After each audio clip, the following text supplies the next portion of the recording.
Salut les amateurs de thé, je reviens aujourd'hui pour une vidéo en fait de thé terminé. Donc c'est la première que je fais du genre sur la chaîne. D'habitude jusqu'à présent j'ai fait que des ouvertures de box envoûtées.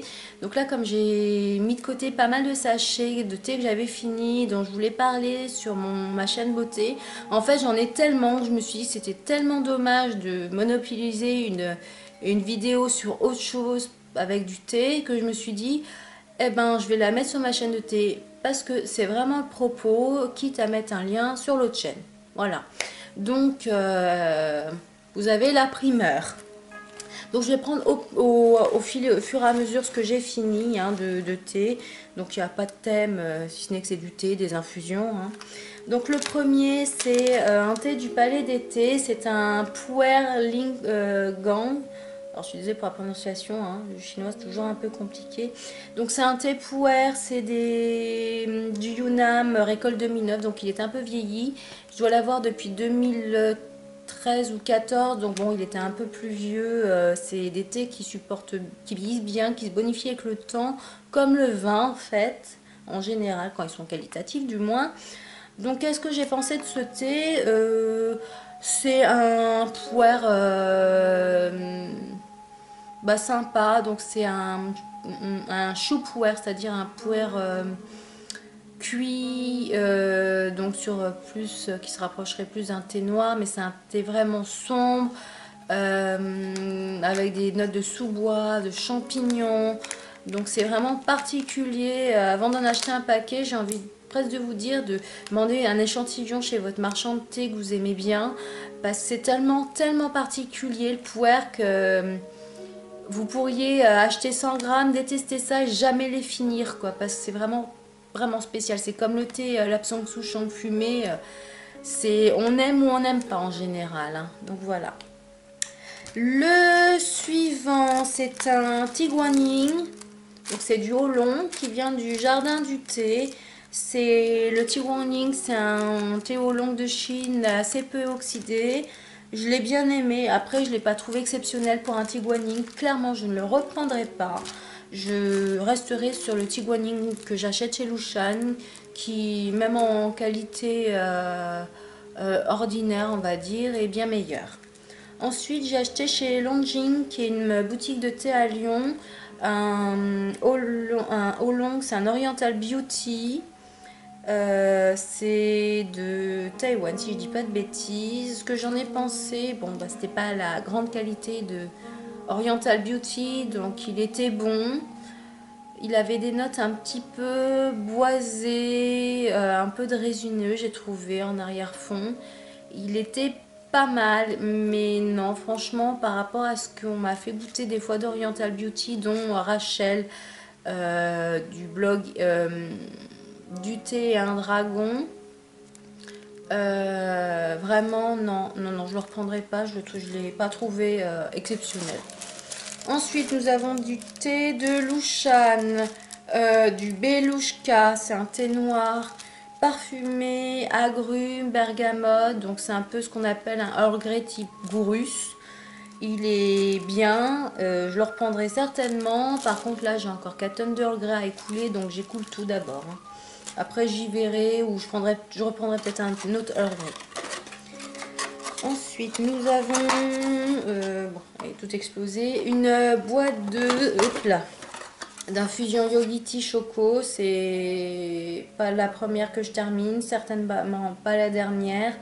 Donc, c'est des infusions ayurvédiques à la cannelle, cacao et réglisse. On sent surtout la cannelle et le cacao, j'ai envie de vous dire. C'est super agréable, ça fait partie de mes infusions préférées de chez eux. J'en rachèterai, j'en ai pas racheté, mais clairement j'y pense. Pareil de Yogiti, il y a Bonheur. En fait, je l'avais acheté, vu le descriptif, je m'étais demandé si dans la boutique où je m'étais dépannée, si il n'y avait pas, comment ça s'appelle, Joie de vivre. Donc j'ai cru qu'éventuellement c'était qu'ils avaient changé le nom, que c'était le nouveau nom, mais pas du tout, c'est pas la même. Elle m'a moins plu que Joie de vivre et clairement je la reprendrai pas. Elle est bonne si vous aimez la cannelle et l'orange, Mais même si j'aime bien la cannelle et l'orange, je préfère vraiment joie de vivre hein, comme infusion. Ensuite, nous avons de nouveau un thé de chez Lushan qui est l'envol du phénix. L'envol du phénix, c'est un thé que Lushan fait en plusieurs déclinaisons, c'est-à-dire il y a le chant du phénix, l'arc-en-ciel du phénix, et puis je sais plus lequel. Il y en a, en fait, il y en a plusieurs. Il y en a sur une base de thé vert, de thé noir, de thé blanc et de rooibos. Si je dis pas de bêtises, il y a tout ça. Parce qu'on a le rooibos, ouais. Et le rooibos, il s'appelle l'arc-en-ciel du phénix. Donc c'est, il y a des notes de fruits rouges, de rhubarbe, je crois. Enfin, allez sur le site de Lushan, regardez. Bah, j'ai plus les notes en tête. Je sais que c'est des thés que j'apprécie, parfumés, que j'apprécie bien, qui sont vraiment très agréables et toutes les personnes qui ont goûté cette gamme ont aimé. C'est vraiment un thé qui plaît à beaucoup de personnes. Voilà. Ensuite, pareil de Lushan, nous avons le Jardin de la Forêt qui est un thé plutôt gourmand avec des notes biscuitées, de vanille. Enfin, pareil, il est très complexe, donc allez voir. C'est un de mes thés favoris de chez eux et un de mes thés noirs parfumés favoris tout court. Je l'ai déjà racheté, il est déjà dans la boîte. Voilà, pour vous dire. Pareil, un thé qui plaît beaucoup quand je le fais découvrir. Ensuite, nous avons un sencha au yuzu. Donc le yuzu, c'est un agrume japonais.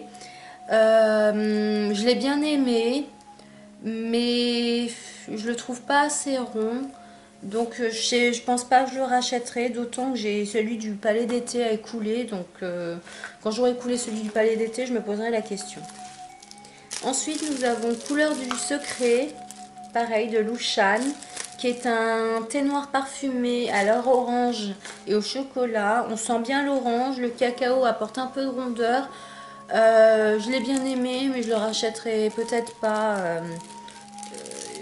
Il a plu à plein de gens, mais à qui je l'ai fait tester. Moi, je préfère Jardin de la Forêt que la des 4 saisons. Voilà, c'est vraiment une question de goût personnel. Je préfère les thés gourmands en général. Voilà. Roi Salomon, c'est un thé vert à la pêche et à l'abricot qui venait de Chadian, qui était une autre boutique de thé chez moi, qui a fermé il y a peu de temps, il y a peut-être 2 mois. Donc je peux pas le racheter chez Chadian parce que la boutique est fermée. Et même, c'était le deuxième paquet que j'ai. Parce que c'est un des premiers thés parfumés que j'ai, enfin des premiers thés que j'ai acheté il y a longtemps. Je l'avais beaucoup aimé. Puis avec du recul, je l'ai moins aimé. Donc même si je retombais dessus, non, je le reprends pas. Ensuite, nous avons un autre thé du Jardin du Thé, qui est une maison de thé donc à Grenoble. C'est Aiguille de Jade Bio. C'est un thé vert du Népal sur un cépage de thé japonais. Donc, en fait, il est un peu comme les sencha chinois, c'est-à-dire qu'il a un petit quelque chose du sencha, mais le terroir fait qu'il n'a pas tout à fait vraiment des notes japonaises. C'est pas assez iodé. Marin, végétal, c'est pas autant qu'un thé vert japonais. Et j'ai envie de vous dire que même les thés verts coréens ont plus ces notes-là que celui-là. Donc je l'ai bien aimé, je l'ai fini, mais je le reprendrai pas. Je préfère, tant qu'à faire, prendre un vrai thé japonais, voilà, bien franc. Voilà, donc j'ai fait le tour de mes sachets de thé finis. J'espère que ça vous donnera envie de découvrir certains thés, certaines maisons. Et puis je vous dis à bientôt pour de nouvelles aventures théinées. Salut!